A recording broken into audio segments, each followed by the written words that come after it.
Okay, next question, Doc. So, Doc, I run a test. I run test E and I take 300 milligrams and Deca 300 milligrams for 12 weeks. I'm assuming per week. Injection of both compound is very is every once a week. That's what I wrote. Um, Currently, I'm at week number 10. During week 8, I started to feel my left nipple has a lump thing underneath. I assume it's a gyno, and my body starts to have more water retention, especially around the belly area. After doing some research on the internet, I realized that these symptoms were caused by excessive estrogen in my body. I took Arimidex for 1 milligram for the first day and zero point 0.5 every other day during my week 9 of cycle. Gyno and excessive water retention around the belly area have no longer bothered me. However, I start to notice a few side effects from the Arimidex. My skin gets sensitive, I get red flashes, the hair gets thinner, especially the front hair. It's a pain to see my hair to get thinner. Yeah, join the club. My most concern is is it possible not to take Arimidex to fight excessive estrogen level? Because who doesn't want to look at their best? Absolutely, right? Do you recommend anything else safer than Arimidex, Doc? Thank you. Well, first, I want to make a comment that he's very astute in figuring this out, because I win so far every bet when I see guys come in and tell me that because of their use of decaduroblin, nandrolone, that they have gynecomastia, that it's hyperprolactinemia, too much prolactin from using decaduroblin, which in my experience has been so far just legendary. I think that you have to use quite a lot of decaduroblin to get an elevated prolactin level. So I've made multiple bets with people that it is indeed elevated estrogen, as this fellow found out. Because remember, if you assume that decaduroblin and testosterone are wearing the same pair of tennis shoes and can get to the androgen receptor equally as fast, well, a lot of bodybuilders will assume, well, I've been on a testosterone replacement therapy base for a long time. It's just that it's a baseline. I've got it all figured out. Well, I'm adding something, decaduroblin, which doesn't convert to estrogen, but in fact, a little bit of it does. I think it was Llewellyn who documented that. About 20% of decaduroblin can convert, but let's assume it doesn't. Let's assume it doesn't convert. So logically, you go, well, great. I'm adding something that doesn't convert. Why would I even think it's going to be excess estrogen? Well, because they're fighting for the same position on the AR, right? So 50% of the time, your testosterone doesn't have a place to go, right? Mm-hmm. Putting it very simply, but Mm-hmm. but so it can more easily convert. Besides the fact that now you're not working within this titer, you're working within this titer because you've added more testosterone or testosterone-like substance to the picture, and your body overreacts, if you will, when you get outside a certain titer. So yeah, I've said, look, I'll pay for the labs if I'm wrong, and I haven't lost one yet. But this guy figured it out on his own. That's pretty cool. Yeah. And yeah, you found out by using Anastrozole, Arimidex, that it was indeed estrogen because it resolved. So we're assuming, without having tested, that's what's going on clinically. But it sounds to me like, in this case, he might have used too much because you're getting red skin. Yeah. That to me means a hot flash. You've oversuppressed it, and I understand why, because you want to get rid of that. Yeah. And sometimes, although rarely, when you catch it early, the gynecomastia will reverse. More often than not, it'll go away enough so it's not bothersome. It doesn't hurt, and you don't see it cosmetically. But in my experience, if you see something that you feel is the size of a marble, when you extract it, it's probably close to the size of a golf ball. Right.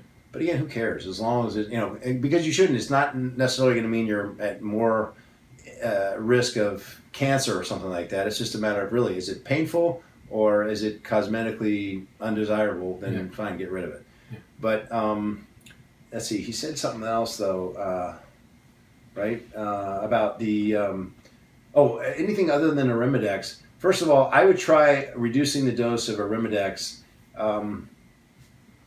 And seeing if that's really what's going on here. You might want to test in other words, get some laboratory assays to see, what the right dose is. He doesn't say how much he used, right? Yeah, I think he went down. He started at 1 per day, 1 milligram, and then he went down to 0.5 every other day. Oh, well, that doesn't seem crazy, but at the same time, everyone's different. Right. He might only need 1 milligram a week. So right. That's my best guess is what's going on here. Safer, Arimidex is very safe. Without the side effects, everyone's different. You try, in this country, it'd be definitely more expensive, but Exemestane or Arimidex is the brand name.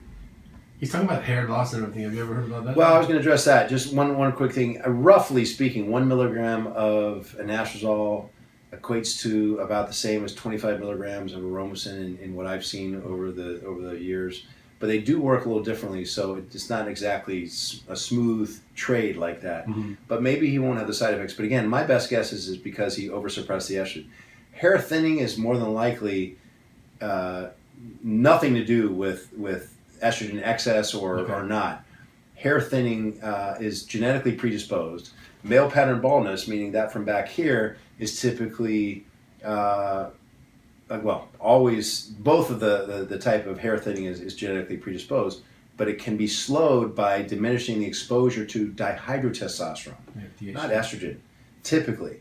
However, if you're suppressing the conversion of testosterone to estrogen, then you could be making it funnel more to dihydrotestosterone. That might be what's going on. Again, I'm reaching here, but it's definitely plausible. Mm-hmm. But I would pursue the dihydrotestosterone excess as a source of exacerbation of male pattern baldness. If it's instead a receding hairline, we call it, where again it's genetically predisposed, to date we find that diminishment of your DHT really doesn't have any effect one way or the other. So it might be a lost cause. I love, there's something called latanoprost, which is what Latisse, which is made by Allergan for eyelashes, was really meant to be originally, but for one reason or another, the deal didn't work out where Allergan got a hold of latanoprost, and instead they used a different prostaglandin. But latanoprost will work on your eyelashes, but also help your hair regrow. Oh, wow. Way better than Minoxidil. Did I say that Minoxidil, right? yeah. Yeah. I didn't want to say the brand name just so we don't get in trouble. But Minoxidil will make for peach fuzz if you're lucky, and it'll fall off as soon as you stop using it. Latanoprost will actually sprout a lot of customers' hair, male or female, on the head. We use it in a foam. Combine a 0.01% latanoprost with 0.01% Finasteride. So you're using the 5-alpha reductase inhibitor topically, and I've seen great results from that too. Wow. So for keeping the hair on your head, that's a good one.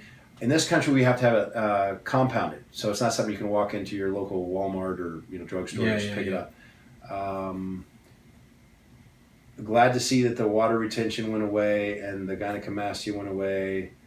One other thought is typically, as soon as I see any gynecomastia rear its ugly head, get on a blocker like tamoxifen, Nolvadex, and then convert to, or concurrently, use something that blocks the conversion from testosterone to estrogen. Use something to block the receptor right away so you can nip it in the bud, no pun intended. Yeah. But because otherwise you're going to be looking at a surgery. Yeah.